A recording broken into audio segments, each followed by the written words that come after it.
Política de A a Z.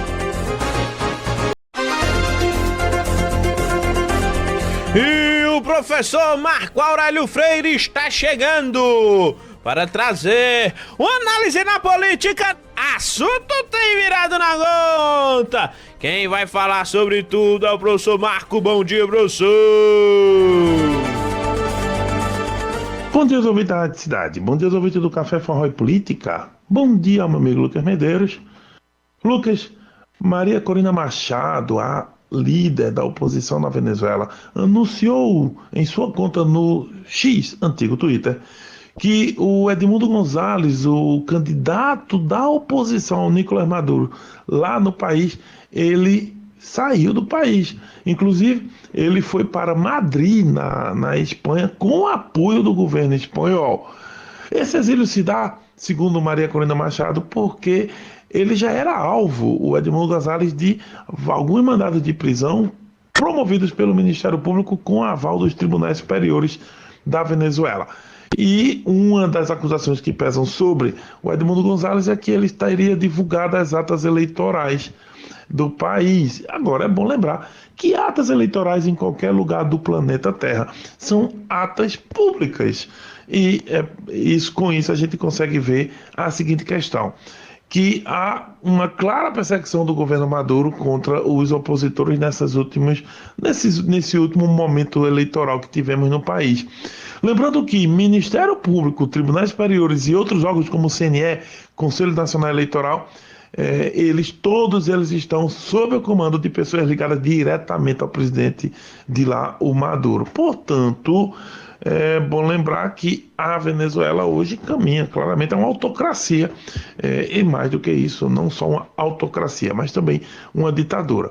E aí, o que a Maria Corina Machado disse é que o Edmundo González vai lutar contra o governo do Maduro a partir do exílio, e que agora em janeiro, quando haverá a posse do novo governo, quem será o presidente do país será o Edmundo González. Mas aí, a conferir. Vindo direto para o Brasil, nós também temos algumas mudanças ocorrendo no Brasil. Durante o final de semana, ali o Lula, aliás, desde a sexta-feira, o Lula trocou o ministro dos Direitos Humanos, o Silva Almeida. Na verdade, tirou do cargo. O Silva Almeida está sendo acusado, por uma ONG, Me Too, mas também, que tem vários relatos, segundo a ONG, e também, dentro desses relatos, incluindo a ministra Aniele Franco, o Silva vem sendo acusado de assédio moral e principalmente de assédio sexual. Com isso, ficou insustentável sua posição no governo. Porém, quem já veio pedir pelo Ministério foi o PT Mineiro. E o PT Mineiro quer para a deputada estadual Macaé Evaristo. O PT Mineiro se sente extremamente pouco lembrado pelo Palácio do Planalto e por isso vem fazendo essas pressões. O que o Lula definiu foi que o Lula quer uma mulher negra para o cargo, uma vez que Silva Almeida é um ministro negro, então ele quer fazer a questão da balança, manter ali a questão racial, mas também trocar o gênero por causa justamente do peso das acusações que recaíram contra o Silva Almeida, que foram acusações de cunho de questões sexistas e de gênero como um todo. Por isso, a troca do Lula é estratégica. Bem, ele não bateu o martelo ainda, vamos ver como é que vai se dar ao longo dessa semana. O Lula deve decidir quem coloca lá no governo em relação ao Ministério dos Direitos Humanos. E terminando esse comentário, a gente vem para a província. Eu queria fazer uma pequena análise, levantar alguns pontos em relação ao que temos visto nessas eleições municipais de Pernambuco. A gente está vendo que Jaboatão, o Mano Medeiros provavelmente vence no primeiro turno em termos de ficar em primeiro, mas não fecha a eleição em primeiro turno. Provavelmente vai precisar de uma segunda volta. E aí o Elia Gomes vem bem, que ela é do PT, mas a Clarissa Tessio vem subindo na cidade. Em Olinda, claramente, vamos ter segundo turno. Já na cidade de Petrolina, também a tendência é terminar em primeiro turno, porque o seu Mondurando chega ali a algo em torno de 60% dos votos válidos, e aí está cada vez mais difícil não terminar em primeiro turno lá. Também temos o Recife.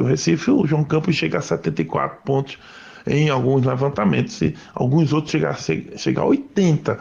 Então, a tendência no Recife é que a eleição fique no primeiro turno, se os números estiverem corretos. Bem, Paulista, com a saída do Ivi Ribeiro, a tendência é que haja o primeiro turno também, mas aí tem um candidato, Ramos, pode crescer, porém ainda não chegou nesse patamar.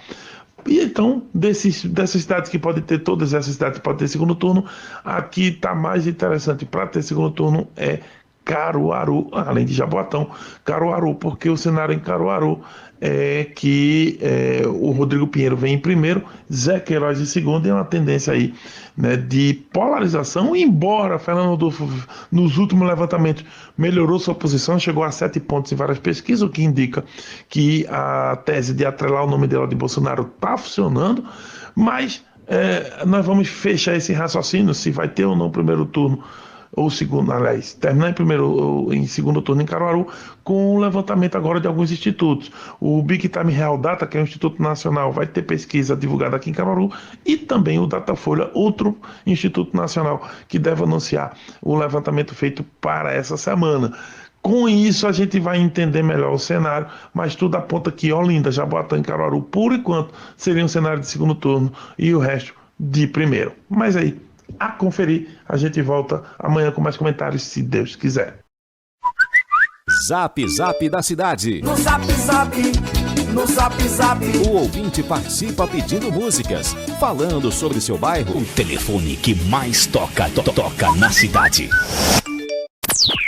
998780999.7.